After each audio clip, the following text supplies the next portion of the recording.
Hi, my name is Nicole, and I'm a dietetic intern at Viterbo University. And my name is Ellen, and I'm also a dietetic intern here at Viterbo. And today we're going to be talking to you about meal prepping. Meal prepping is the act of preparing some or all of your meals at one time to be saved and eaten at a later time.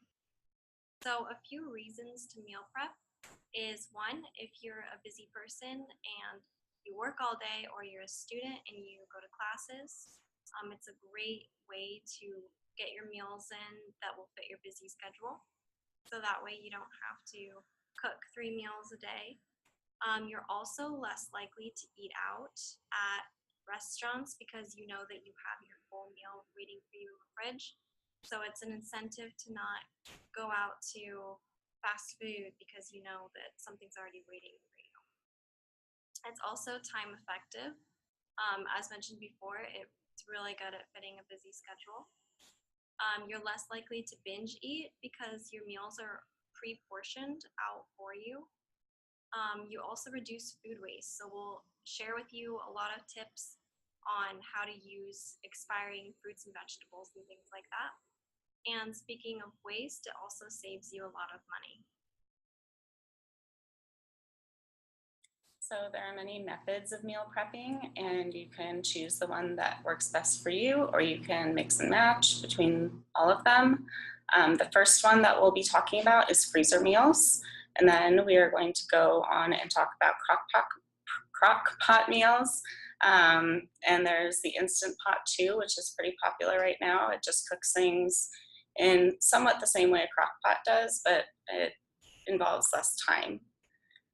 You can also do portioned meals, pre-cook ingredients, and you can cook overnight, things such as overnight oats.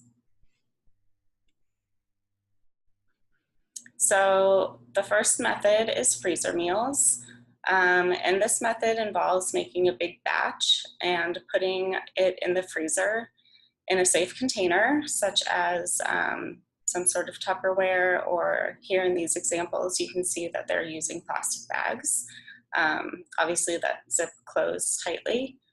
A few things that you can make with freezer meals are meat with a marinade, soup, and chili. There are some pros to preparing food in this way, and it includes that it's space saving, and especially as you can see in the photo at the left, they have chosen to use plastic bags and stack them on top of each other, so you can really store a lot of meals in your freezer ahead of time. And since these ones are so thin, they take very short time to reheat, which is another pro, and they can last a long time in a freezer, and even longer if you have a deep freezer. Some cons include that there may be some texture change in some ingredients, and these ingredients can include milk, pasta, veggies, and tofu, and it requires a lot of preparation to cook big batches of food all at one time. So the next example we have are crock pot meals, and crock pots are pretty much a method of cooking where you put your full meal or just a protein in, and you leave it to cook for on low 4 to 6 hours and on high 6 to 8 hours. I mixed that up. On low 6 to 8 hours and high 4 to 6 hours. So you can start it in the morning, and then you can go to work or go to classes, and then you can come home to a meal already prepared. You can really make anything in a crock pot, and an Instant Pot also works too. It's pretty much a crock pot, but it just takes a lot shorter time. You can put chicken, make enchiladas, meatloaf, desserts. The pictures we have below, or there's a Reese's dessert option, beef stroganoff stew, fried rice, and the one on the far right, you can just put chicken and a couple veggies and seasonings in, and then you have a full meal that you can store in Tupperware in the fridge, or you can make it a freezer meal as well. So these are portion meals. There are a few examples down in the photo below. And this meal prep option is generally in divided containers, as you can see, and there's usually a source of protein, fruit, vegetable, grains, and a sweet or low-calorie snack. This is a really great way to incorporate MyPlate, which we'll be talking about next, because you can really tell where your ingredients are and what part of the MyPlate recommendation it's fulfilling.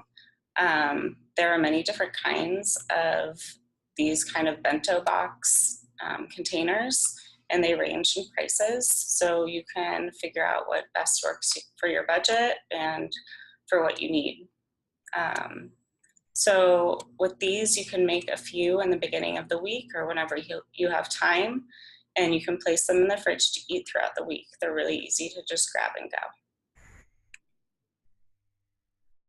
So speaking of the MyPlate recommendations, you should have 2 servings of fruit per day, 3 servings of vegetables per day, make 50% or more of your grains whole grain, and make sure to have lean protein, low fat, and fat-free dairy, and then 0.8 grams of protein is per kilogram of your body weight if you're trying to count how much protein you should have per day. And we have a picture of the Harvard MyPlate in the right-hand corner. And it also emphasizes stay active. So nutrition is not the only thing to be concerned about. And it's really easy to follow the MyPlate recommendations using the portion meals, because you can easily add in, make sure you have 2 fruits, 3 servings of vegetables, have your protein, and then store it for later to eat. Another example of overnight meals are overnight oats. So all you have to do to make that is just have a mason jar and put in some oats, some flavors, and some milk or any kind of liquid. So you can make a ton of variations. You can make apple pie by putting in chopped apples and cinnamon. You can make chocolate peanut butter by adding in cocoa powder and peanut butter or almond butter. You can put in some raspberries, fresh or frozen, or jam. Make blueberry almond. You can really do anything, and we have a couple examples in the far right corner. You can also make chia pudding, and the recipe for this is 1 cup liquid to 1/4 cup chia seeds, and then you can add a sweetener such as honey, agave, or maple syrup. You probably just add a teaspoon of that. And then you leave it in the mason jar covered overnight, and then the next morning you have what looks like in the bottom corner. And you can use chocolate milk, coconut milk, almond milk, or any kind of beverage, and then you can top it with a ton of different berries, chocolate, coconut, almonds, peanuts, whatever you want to top it with. And it's a pretty quick meal that you can make the night before to have for breakfast the next morning. And it also provides a good source of energy and good source of fiber and protein. So it's a great healthy snack overnight meal. So for some cooking tips, we recommend to cook meat the weekend before to use throughout the week. So what I do is I just put a chicken in my crock pot, and then I use shredded chicken throughout the week for my different meals. You can also cook veggies ahead of time and freeze them, and then to be reheated later during the week. Same with veggies, you can also chop and freeze fruit and put them in bags and then use them later in the week for a smoothie, or to top your overnight oats, or to put in a salad or whatever you want. Another example is to make a big batch of brown rice or another type of grain and then put that in your fridge to save for the week. I wouldn't recommend putting it in the freezer because the texture would change when you reheat it. And also you can use the same core ingredients to save money and make different meals, so that way you're not eating the same exact thing every single day. And we'll go through different examples of how to do that soon. You also can personalize your meal prep, so you're not set on having only shredded chicken. You don't have to have strawberries. You can make it whatever is your personal preference. And we also put together a mix and match table to make it easier to put your meals together. So this is an example of a mix and match table that I just put together, thinking of different proteins, starches, vegetables, and sources of good fat. And basically with a mix and match table, you would choose one item from the protein column, one item from the starch column. You could pick a few different items from the vegetable column. You could do maybe some red, yellow, and green vegetables and put those all together in a meal, and then some sources of fat just to top it off. For example, I could choose some lentils for my protein and mix that with some quinoa in a bowl, and then just saute up some vegetables like tomato, bell pepper, and kale. I could saute that in a little bit of olive oil and add some spices to that, and that would make a really good full meal that follows my plate recommendations. And with the vegetables, you can also, put a side of fruit in there, or you can make a salad with some fruit in it.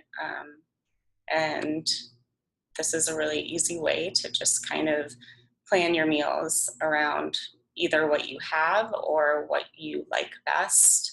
And you can take this to the grocery store and use it as a guide for shopping.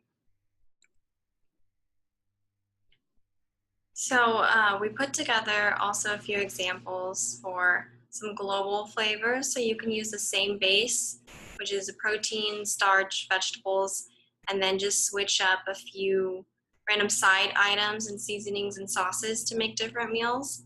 And generally something that you might already have in your cupboard, which would be a very quick change. So adding different sauces and seasonings to your meals can change the same recipe to a different meal. And you can use also international markets to get a great source for some lesser known spices. So the first type of food we're going to go into is Italian food, and Italian food typically contains the ingredients listed. So if you have some balsamic vinegar and oregano, thyme, and some olive oil, you can really quickly put together an Italian themed meal. The pictures show a couple of different ways of preparing chicken that would be more Italian style, and it's a really good way to use the ingredients that you have, and also kind of once again taking these ideas to the grocery store with you, or looking at them as you're planning your meals. And maybe for the week you just want to buy one or two sources of protein and just switch up the spices that you add to make it different every week. Another example we added is Greek. And so if you're using a crock pot or instant pot, or you can even bake it and save it for later too. These recipes use chicken, but you can use any type of protein. I know Greek uses gyros, which have lamb and beef, so you don't just have to use chicken. And they added feta, and also they use Kalamata olives, mint, dill, garlic, tzatziki sauce, cumin, cilantro, honey, lemon, things like that. So you can see in the pictures, they just added chicken with a few of those spices, topped it with feta, side of cucumbers, and it was a simple meal. Thai food is also another really easy way to switch up your flavors when you're cooking. And Thai food typically contains a lot of coconut milk, curry, peanut sauce, lemongrass, garlic, cilantro, and chili pepper. And these might be some ingredients that you already have in your kitchen, and you just need to go out and buy a couple more. You can store coconut milk in the refrigerator for, I think, probably up to a week. So you could make Thai food a couple nights in a row, maybe a curry one night, and you can also use coconut milk in your overnight oats or in your chia seed pudding. So if you have no other way to cook with it, that would be a really good option for using that ingredient. And these, again, are crock pot meals, and these are all mostly curries, but you can do other Thai foods such as pad Thai, which has noodles, or You could even do kind of like a fried tofu and have it with peanut sauce. So another example is the Mexican theme, and the meals below are also crockpot meals. Once again, and it's pretty easy just to put all of these ingredients in your crock pot or instant pot and let it sit for a couple hours, let all the flavors soak in, and then you have a meal that you can eat for the next couple days. So they generally add cilantro, onions, lime, oregano, cumin, chipotle, chili powder, peppers, beans, tomatoes, etc. So these are generally fairly cheap items you can find in the store. I think cilantro's 79 cents some places, and so it's a pretty simple, cheap way to kind of add a little bit more flavor to your meals. Another cuisine is Chinese cuisine, and it contains sweet and sour sauce, honey garlic, cashews, sesame, Sichuan peppers, rice vinegar, soy sauce, garlic, cornstarch, and ginger. And the cornstarch is mostly used just to thicken up sauces. If you think about, getting Chinese takeout, their sauces are really nice and thick and they coat everything really well. They will usually use cornstarch to do that. So that's a really easy way to replicate some of your favorite meals that you get when you're eating out. And you can easily cook this in a crock pot, over the stove, you can bake, and you can add whichever kind of protein. Chinese food uses a lot of rice, but you could use any kind of grain like quinoa, or you could even use pasta if that's what you have, and it would be a really good meal. Another is Japanese food, and you can add wasabi, soy sauce, ginger. They eat a lot of rice. You can also make miso soup. You can add seaweed, shiso, yuzu, any of these. And the meals pictured are just quick meals you can put together, and then you can make a big batch and then put it in your fridge for the rest of the week, or make portion meals with this and make this your entree, and then add a side of fruit or a little dessert type thing. And the final cuisine we're going to go over is Indian. And I think you could probably find most of these spices at your local grocery store. But for any of these, if you can't find anything, or you really just don't want to take the time to go to different markets, such as international markets, which typically have these kinds of ingredients, you can always look online. I think Amazon pretty much sells everything that you can think of. So it's a really good way to kind of experiment with these spices. And Indian food typically contains coriander, clove, anise, cardamom, turmeric, saffron, mint, ginger, curry, and cumin. And I just wanted to point out that a lot of these different cuisines use the same spices. So just because you buy one spice for one dish doesn't mean that you can't use it in other different cuisines. And of course, obviously, if you like the spice a lot, like I love cumin, and I use it in everything. I put it in my guacamole with some lemon, and it's really delicious. These are some other ideas for making meal prep easier. Choosing simple recipes that can be made in large batches and or really quickly is going to make meal prep easier on you in the long run. If you don't choose something that is simple and it takes a long time, then you're less likely to keep up with meal prepping. You can use pre-cut vegetables that are found in your grocery store. Sometimes that is, although it's more expensive in the long run, in the short run, it could be more cost effective in the long run, because if you don't, have the time to go out and buy your veggies and immediately cut them up and put them in the refrigerator, you might find, rotting cucumbers and lettuce at the bottom of your drawers. And that's just, wasting more money. So if you're more likely to use pre-cut vegetables, then definitely go ahead and use that route. If you have time to come home and cut your vegetables up, then awesome, do that. And I like to always have frozen vegetables on hand. You can either freeze them yourself or you can just buy them pre-frozen. Sometimes I don't always have the chance to get to the grocery store every week to get fresh vegetables. So having, you know, some frozen broccoli that I can throw in a stir fry or on some pasta is really good because you just have it there and it's easy. If you're making weekly meal prep plans, if you could save those, you can always go back and reference the meals that you've had. You know, you can make little notes. I like this meal. I didn't like this meal. So you kind of have a running list of the things that you like, and you can plan your future meal prep plans around that. Finding shortcuts is also a really good way to make meal prepping easier. As I said, you can buy the pre-cut veggies, and you can also buy pre-cooked lentils, beans, meats, and eggs. And another trick that I recently learned was cooking eggs, like hard boiling them, but in the oven. And that's a really easy way to, you know, have a protein source ready, and you can put them in the oven when you're roasting vegetables. And I learned that you can just put them in a muffin tin and set your oven at 350 and just bake them for like 20 minutes. I think that's a really cool way to do it. So then you can use those on salads, and you can also buy canned meat to put on salads.